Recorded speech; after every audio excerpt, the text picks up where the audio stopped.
All right, let's get right into it. Today, we're going to pull back the curtain on one of the most powerful and, honestly, least understood forces in European politics, the world of lobbying in Brussels. I mean, just think about that for a second. We're talking about laws that affect pretty much everything in your daily life, and they're being shaped long before a single vote is ever cast. So the real question is, who's in the room? Who's whispering in the lawmaker's ear? That is what we are breaking down today. So, to really get a handle on lobbying, you first have to understand the European Union itself. And let me tell you, it's a pretty unique and complex puzzle. Okay, don't let the fancy term multi-level governments throw you. It's really just a way of saying that the EU isn't one single government. It's this incredibly complex web, right, where power is shared between the big EU institutions in Brussels and all the individual national governments back home. And it's that very complexity that creates a bit of a problem. Think about it.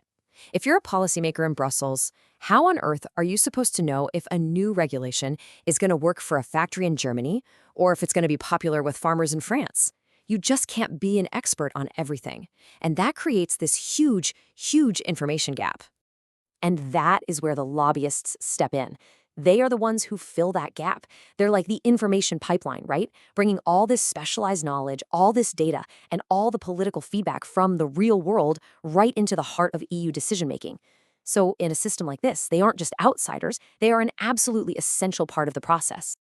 Okay, so now we know why these lobbies exist. But the next big question is, who are they? Because, and this is really important, not all players in this game are created equal. Not by a long shot. You can basically break the whole scene down into two main teams. On one side, you've got your business interests. We're talking corporate giants, huge industry associations. They have incredibly deep pockets and whole armies of experts ready to go. Then, on the other side, you have what are called diffuse interests. These are the groups fighting for environmental causes or consumer rights or social issues. And they often really struggle to get organized. And most importantly, they just don't have the massive financial firepower that the corporate side does. And hey, you don't have to take my word for it. Just look at this graph. It's from the EU's own data, and it tells the whole story. See that top bar, the one for business and trade groups? It just completely dwarfs everything else. We're not talking about a small difference here. This is a massive, massive imbalance in just the sheer number of people on the field. So we have these two very different teams. Where exactly is this game being played? Well, the EU has multiple arenas of power, and a smart lobbyist knows exactly which one to target and when. It's kind of like a three-front war. First, you've got the European Commission. They're the ones writing the first draft of any law, so they're hungry for technical, nitty-gritty details. And this is where business interests really shine. Second, you've got the European Parliament. As it's got more powerful, its members care a lot more about public opinion. So this is often where those diffuse groups can really make their case. And finally, you have the Council, which is where the national governments get their say. And that means lobbying doesn't just happen in Brussels. It happens in Berlin, Paris, and every other capital city. Now, with this really high-stakes game of influence going on, the EU realized it had a potential problem with its own democratic legitimacy. So it decided it needed to write some rules for all these players. The thinking behind it was pretty simple, really. If citizens start to believe that laws are just being cooked up behind closed doors to help out powerful friends, then trust in the whole European project starts to fall apart. The answer? Shine a great big light on all those meetings and interactions. And this has been a long time coming. It started way back in 2008 with a simple voluntary register. Then, in 2011, things got a little more serious when the Parliament jumped on board.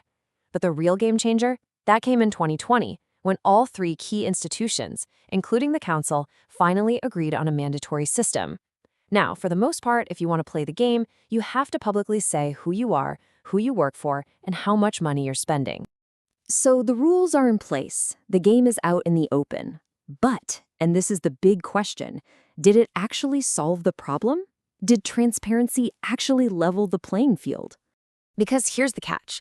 Transparency isn't the same thing as balance. You can see all the players on the field now, sure, but one team still has way more money, way more staff, and critically, they provide the kind of super specialized technical info that overworked policymakers desperately need. This creates what the source material calls an inherent structural bias.